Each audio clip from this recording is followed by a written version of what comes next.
Courtney Cox here with Doug Kyde and Zach Cox at Radio Row down at the Super Bowl in Minnesota, and day 2 is coming to a close. Another jam-packed day from Radio Row to media availability.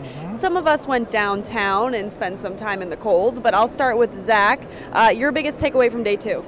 My biggest takeaway is just the respect that the Patriots players have for Brian Flores and Chad O'Shea, who, if everything goes to plan, will probably be the Patriots' offensive and defensive coordinators next season, since Matt Patricia and Josh McDaniels are both expected to leave for head coaching positions. Just talking to players on both sides of the ball today, I know Doug had a talk with linebacker Kyle Van Noy. I was talking to wide receiver Brandon Cooks and Danny Amendola.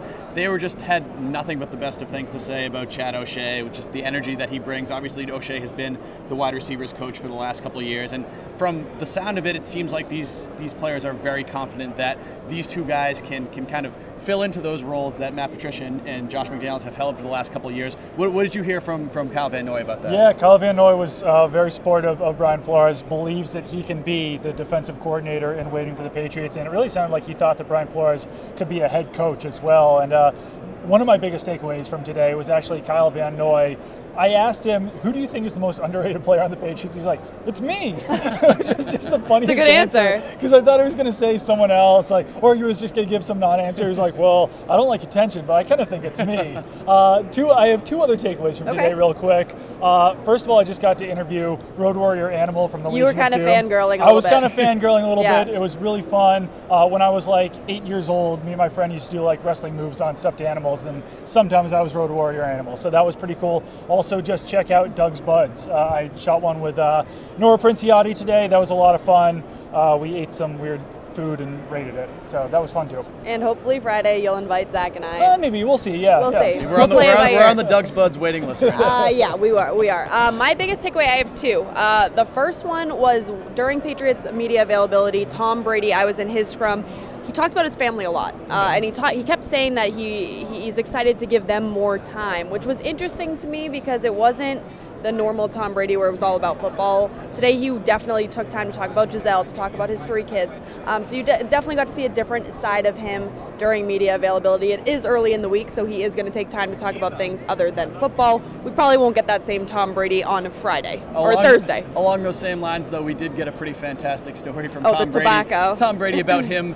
His mother is from Minnesota, so he spent a lot of time on his grandfather's farm in summers back when he was a kid. And he told one story today about how one time he went not ice fishing, normal fishing. He went fishing with his uncles and really was begging them to let him try chewing tobacco. It sounds like he was like 5 years old at this point. And they said, all right, we'll let you try it, but you have to keep it in your mouth the entire ride home. You can't spit any of it out. He said it was like a half-hour ride. Made it about 5 minutes before he's throwing up on the side of the road, and that was kind of the end of his chaw experience. But always funny to hear kind of stories like that from Tom Brady. It is. Another good thing that I did today, we went down to the Super Bowl Live down in downtown Minneapolis. It was freezing, but the Special Olympics had a flag football game followed by a polar plunge.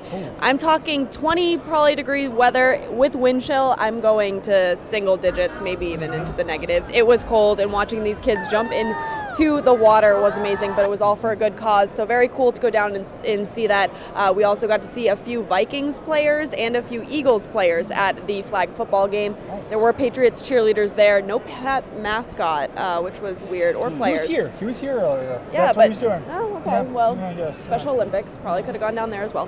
But a good day too, I say overall, from Radio Row and at availability. I think that things are going swimmingly. Yeah, and things will just continue to heat up over the next 2 days. Every single Patriots player and coach, under the basis that they're healthy. Who knows if we'll see Rob Gronkowski or Malcolm Butler. But every single Patriots coach and player will be available tomorrow and Thursday, so we'll get a whole lot more from all of them over the next 2 days. Definitely. I'm looking to talk to Patrick Chung over the next few days, Chad O'Shea, and it'll be a good time. Yeah, I'm starting off my day tomorrow with Hannah Teeter, an Olympian. She's doing things with Special Olympics as well. Nice. Seems like a theme for me in the next 24 hours. So it should be a good day tomorrow here on Radio Row. We've got so many interviews, and we'll have a lot of coverage from all things Pats and Eagles. So you want to make sure to keep it locked in at NESN.com. You can also follow along on Twitter at Zach Cox Nesson, at Doug Kyde, and at Cox Courtney.